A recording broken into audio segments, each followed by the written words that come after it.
বন্দুকের গুলি কিন্তু এদেশের ছাত্র জনতাকে দমাতে পারে নাই।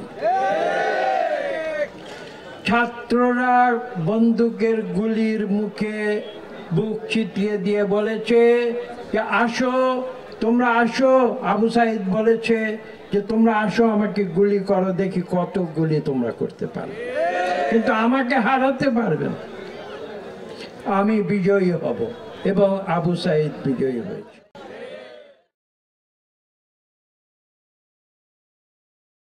এখানে অনেক কথা বলার সুযোগ নেই। বিভিন্ন বক্তা বিভিন্ন কথা বলেছেন। আমি আপনাদের উদ্দেশ্যে খুব সংক্ষিপ্ত যে কথাটি বলবো সেটি হচ্ছে এই, যে ডক্টর ওবায়দুল ইসলাম কিন্তু একজন শিক্ষক, এবং আমি নিজেও নিজেকে এখনো একজন শিক্ষক হিসেবেই বিবেচনা করি, এবং সেই কারণে যে কথাটি আপনাদের উদ্দেশ্যে স্মরণ করিয়ে দিতে হয় আমাকে, সেটা হচ্ছে এই, যে একটি দেশ গড়ে তোলার জন্য একটি কথা প্রচলিত আছে, সেটি হচ্ছে এই শিক্ষক হচ্ছে মানুষ গড়ার কারিগর।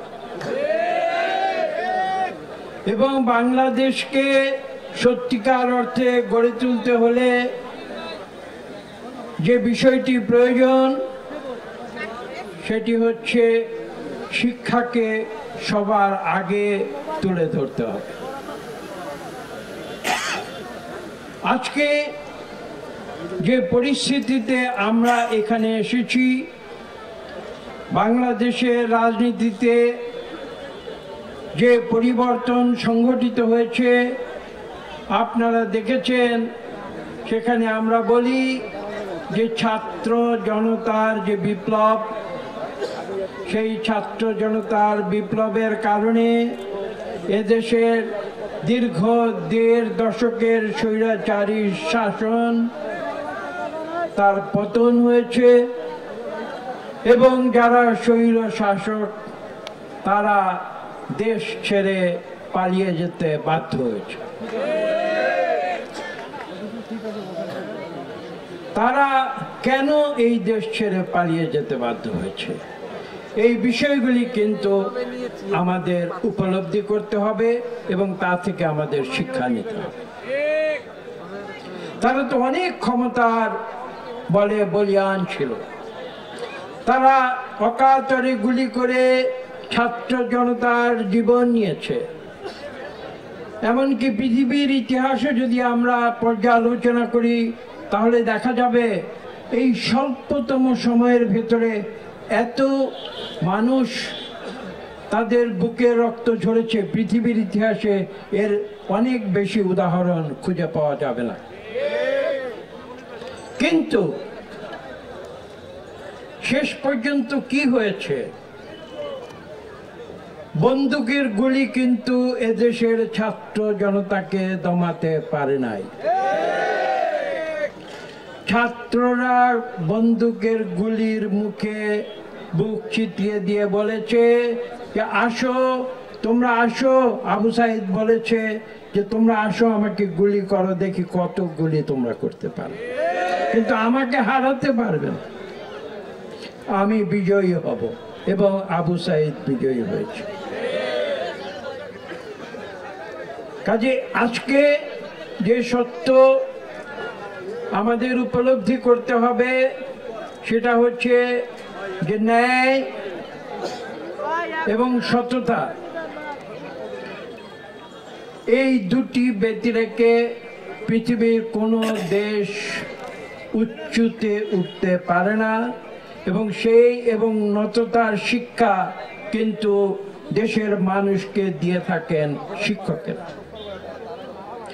যখন শিক্ষকরা সেই আদর্শ থেকে বিচ্যুত হয়, যখন সেই শিক্ষকেরা ভ্রান্ত রাজনীতির বিলাসে গা ভাসিয়ে দেয়, তখন শুধু সেই শিক্ষকেরা ব্যর্থ হয় না, তখন শুধু সেই ছাত্রেরা ব্যর্থ হয় না, তখন একটি জাতি ধ্বংস হয়ে যায়। বাংলাদেশে কিন্তু ঠিক তাই হয়েছিল। এই বাংলাদেশকে যদি আমরা সত্যিকার অর্থে একটি উদারনৈতিক গণতান্ত্রিক রাষ্ট্র শুধু নয়, বিশ্বের বুকে একটি সম্মানজনক রাষ্ট্র হিসেবে আমরা রূপান্তরিত করতে চাই, তাহলে কিন্তু আপনাদের মনে রাখতে হবে শুধু স্লোগান দিয়ে সেটা হবে না। আমি কঠিন কথা বলছি, আমাকে ক্ষমা করবেন, কিন্তু স্লোগান দিয়ে বিশ্বের সবচেয়ে শক্তিশালী বা একটি সম্মানজনক জাতি হওয়া যায় না। সেটা করতে হলে কি করতে হবে? আমাদের ছাত্রদের সর্বপ্রথম লেখাপড়া করতে হবে। আপনারা জানেন যে প্রাচীন সংস্কৃতে একটি কথা আছে, ছাত্রনং অধ্যয়ন তপ, অর্থাৎ ছাত্রের লেখাপড়া করাটাই হচ্ছে তপস্যা। আমাদের জাতির প্রয়োজনে এই বাংলাদেশ, তৎপূর্ববর্তী পূর্ব পাকিস্তান এবং তৎপূর্ববর্তী বাংলা যে প্রদেশটি ছিল ভারতবর্ষে, তার ইতিহাস আপনারা পর্যালোচনা করুন। এই ভূখণ্ডে ছাত্ররা কিন্তু কোনোদিন চুপ করেছিল না। তারা একদিকে লেখাপড়ায় পারদর্শী হয়েছে, অন্যদিকে তারা দেশের জন্য প্রাণ দিয়েছে। কেন পেরেছে তারা প্রাণ দিতে? কারণ তাদের কোনো পিছুটান নেই। একজন রাজনীতিক গুলির মুখে যখন যেতে হয়, তখন সেই রাজনীতিক হিসাবে তারা চিন্তা করে, আমার পরিবার রয়েছে, আমার গৃহ সম্পত্তি রয়েছে, আমার ধন দৌলত রয়েছে, আমার সমাজে অবস্থান রয়েছে, আমি কি গুলি খেয়ে মরে যাব? একজন ছাত্রকে যখন গুলির সামনে দাঁড়াতে হয়, তখন একজন ছাত্র কিন্তু এইসব কিছু ভাবনা করে না। তখন ছাত্রটি কি ভাবে? সে ভাবে এই যে আমি একটি নীতির কারণে বন্দুকের গুলির মুখে দাঁড়িয়েছি, বন্দুকের গুলি আমাকে ভয় দেখাতে পারবে না, কারণ আমার পরিবারের কোনো আকর্ষণ নেই, আমার গৃহ সম্পত্তির কোনো আকর্ষণ নেই, আমার ধন দৌলতের কোনো আকর্ষণ নেই, আমার ক্ষমতার কোনো আকর্ষণ নেই। আমি কথাগুলো বলছি এই কারণে যে আজকে যে ছাত্র জনতা বুকে রক্ত ঢেলে দিয়ে বাংলাদেশে যুগান্তকারী পরিবর্তন এনেছেন, যার ফলশ্রুতিতে একটি অন্তর্বর্তীকালীন সরকার গঠিত হয়েছে, যারা এই দেশকে একটি গণতান্ত্রিক উদার রাষ্ট্রে পরিণত করার প্রচেষ্টায় রয়েছেন, আমি তাদেরকে শুধু এই কথাটি স্মরণ করিয়ে দিতে চাই যে নিজের স্বার্থ বিসর্জন দিয়েই কেবল দেশকে রক্ষা করা যায়। আমি যদি নিজের স্বার্থের কথা চিন্তা করি, তাহলে আমি কোনোদিন দেশের স্বার্থের কথা ভাবতে পারবো না। আজকে ছাত্রদের উদ্দেশ্যে যেই ছাত্ররা জীবন দিয়েছিল, সেই নবীন প্রজন্ম, তরুণ প্রজন্ম, তারাই কিন্তু এই দেশের ভবিষ্যৎ, এটা কিন্তু মেনে নিতে হবে। পাশাপাশি এটাও মেনে নিতে হবে যে ছাত্ররা ক্লাসরুম ছেড়ে অন্যায়ের প্রতিবাদ করার জন্য রাজপথে নেমেছিল এবং তাদের যুদ্ধে, সেই যুদ্ধে তারা বিজয়ী হয়েছে 5ই আগস্ট, তাদের অসম্পূর্ণ শিক্ষা তাদের ক্লাসরুমে ফিরে গিয়ে প্রথমে সম্পূর্ণ করতে হবে। তারা দেশ চালাবে, তারা ভবিষ্যতের নেতা হবে, মন্ত্রী হবে, প্রধানমন্ত্রী হবে, প্রেসিডেন্ট হবে, তারা সংসদ সদস্য হবে, তারা রাজনৈতিক দল করবে। একথা সত্য, একথা আমাদের মেনে নিতে হবে।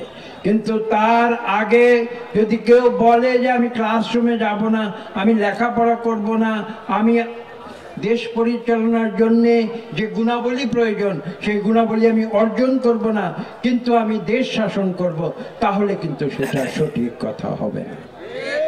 আমাকে ক্ষমা করবেন, আমি শিক্ষক, আমি যেটা সঠিক মনে করি, যেটা সত্য মনে করি, সে কথা যতই অপ্রিয় হোক না কেন, যতই কঠিন হোক না কেন, আমি কিন্তু সে কথা বলেই যাব। এবং সেই কারণে হয়তো অনেকে আমাকে বলেন যে বাংলাদেশের রাজনীতির যে লেখাপড়া, সেই রাজনীতির লেখাপড়া কিন্তু আমি করতে পারি না।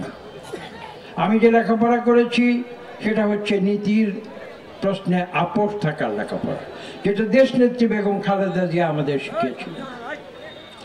আমি যেই লেখাপড়া করেছি সেটা হচ্ছে বাংলাদেশের স্বাধীনতার আদর্শের লেখাপড়া, যে লেখাপড়া আমাদের শহীদ প্রেসিডেন্ট জিয়াউর রহমান আমাদের শিখিয়েছিলেন। এবং আমি সেই আদর্শে বিশ্বাস করি। আমাদের ভারপ্রাপ্ত চেয়ারম্যান লন্ডন থেকে যিনি তরুণ প্রজন্মকে তিনি নতুন করে গড়ে তুলছেন এই দেশ সেবা করার জন্য, আমি সেই আদর্শে বিশ্বাস করি।